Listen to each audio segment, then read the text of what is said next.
Alright, so I did my best of the year list. Now I'm gonna do my worst of the year list. The movies that just sucked. I didn't review most of them for a good reason. Didn't feel like putting too much effort into these videos for most of these, but some of these I did review, but most of them I saw after like they came out on DVD or something. But let's get started on this one. I got 3 dishonorable mentions because there are a lot of bad movies I didn't feel like putting on the dishonorable mentions list. Because, I mean, most of them were just really bad, and that's all. They weren't particularly awful. These 3 and these 10 I'm about to talk to you about are Mojave, an awful HBO movie, I believe it was, something like that. Garrett Hedlund, Oscar Isaac. It was insanely boring. Yeah, no. XOXO, a party Netflix movie, is about a rave. That was really boring. I don't know how you can make a rave boring, but they did it. And Ride Along 2, the one I really wanted to put on this list, but I couldn't get on there. Probably the worst comedy of the year if you exclude the animated movies on this list. And number 9, we'll talk about that one in a bit. One of the worst comedies of the year. This movie sucks dick. So yeah, we'll stop talking about that. Number 10 is a movie I had to really ease on there. I wanted to get this on there so bad I had to move things around. Got it on there at number 10. When the Bow Breaks, the one I saw in theaters.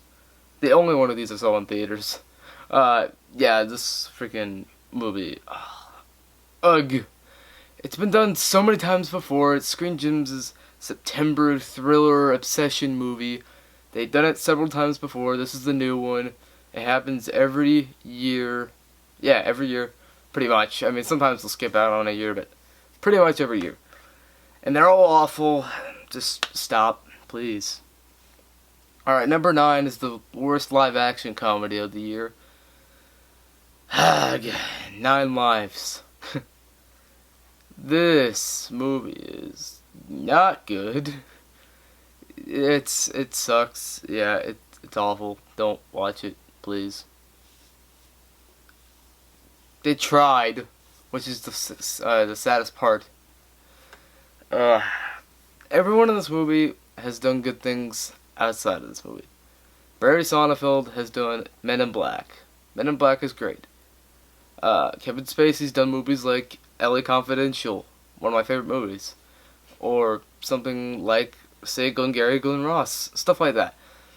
He has done great movies.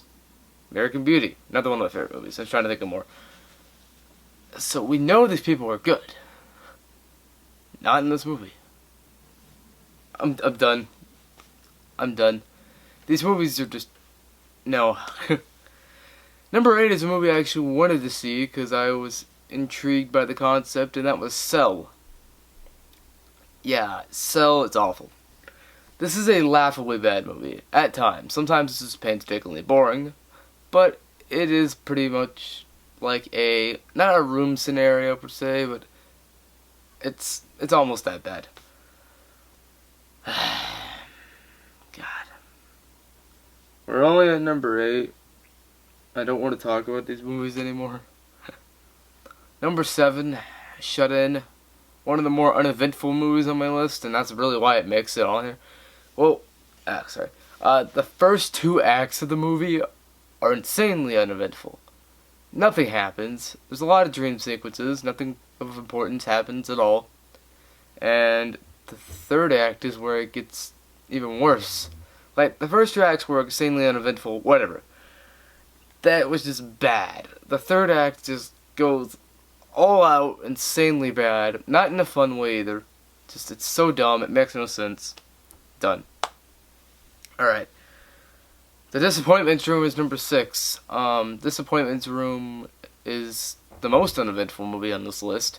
Nothing happens in this movie. Like, by the end of it, I felt like I'd watched nothing. Nothing had happened. We know nothing about these characters aside from, like, a couple small things. But they don't grow at all. That doesn't matter. From what I've read, this movie was basically just abandoned, and then their studio was going under, so they had to release it to make some money, I guess. And it wasn't even really a finished product. They just kind of slapped an ending on it and said, we're done. It feels like it for sure. It's so bad. I don't even know if I want to call this a horror movie. It's not. Like, nothing in particular, like, scary happens. The worst, like, the scariest thing that happens is the cat dies. And you know that's gonna happen. When you see the cat, you're just like, oh yeah, that thing's just there to die. It's like when the bell breaks. I'm sorry, spoilers, I guess, but it's not an important plot detail or anything. The cats always die. Pets always die. Any of them. Sadly enough, the cat was my favorite character in that movie. Because it didn't speak. But, whatever. Number 5 is another horror movie. I have 3 horror movies on this list. Yeah, this is the last one. So that means it's the worst horror movie of the year, and that is The Darkness. A movie that had stuff that happened. Which is a sin. Because what happens in this movie either doesn't make sense or is recycled. Everything is a jump scare. Nothing is real. In terms of I shouldn't say nothing. No scares are real. The acting is awful. The people are stupid. I'm done. It's every horror cliche you can have in a movie, and it did it, and it sucks dick, and I'm done. Okay. Number 4, Max Steel. No one saw this movie. I sadly saw this movie.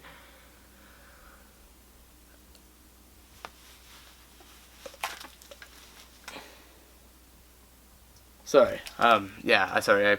I have seizures when I think about that movie. Yeah, we'll stop talking about that one now. Yeah, I'm not even gonna say anything about it. It's on my worst movie or worst year list for a reason. See, it's making my brain just go. So,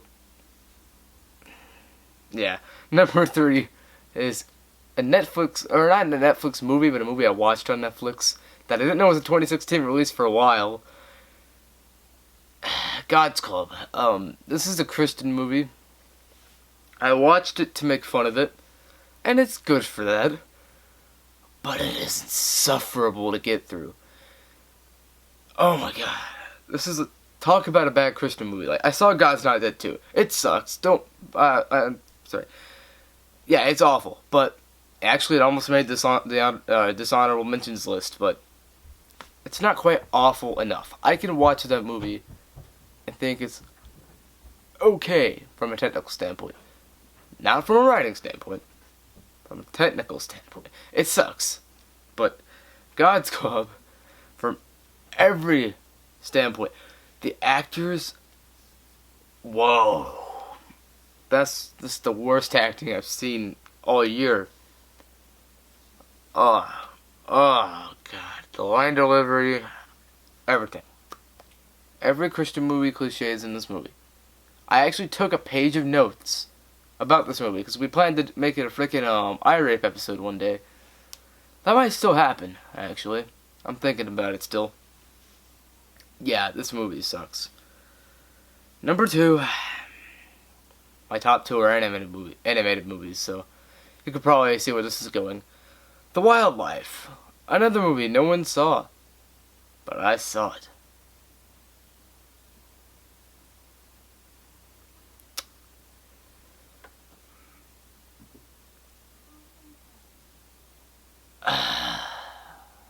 Number 1.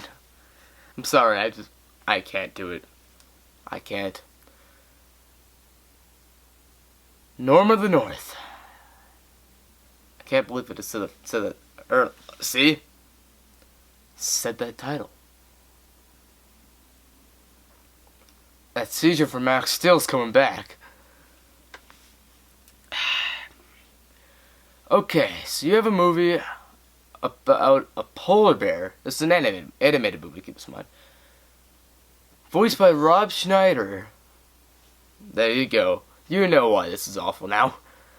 But he twerks in the Arctic while listening to his iPod. And then he goes to the city where this big evil development so-and-so thing wants to develop crap in the Arctic and ruin their homes. And do you understand why this is the worst movie of the year now? Good. You understand my pain now. Norm of the North is a truly awful movie. Sorry, I'm putting in my code on my freaking thing to get rid of this list. I'm trashing that crap. Done with this year. No more the North. Do you? This isn't even the middle finger, actually. This one is. But I don't do that stuff here. In these videos, I like to keep it not clean, because I always say sucks dick and crap like that, but less curse word oriented. Because most of these, like, you see all these movie YouTubers that try to keep it, or that don't keep it clean at all, uncensored completely, all the F-bombs and crap. I try to keep it semi-clean while still saying crap like it sucks dick and whatever random crap I can think of at the time. But, yeah, I don't know. That's just, these movies all suck. Don't watch them. That's the worst of the year. Good news is, soon, I don't know, tomorrow or something maybe, I'll have a video about freaking Star Wars Rebels, the episodes I didn't review, leading up to the newest episode on the 7th. So, I'll also have a review for Underworld Blood Wars, so, peace.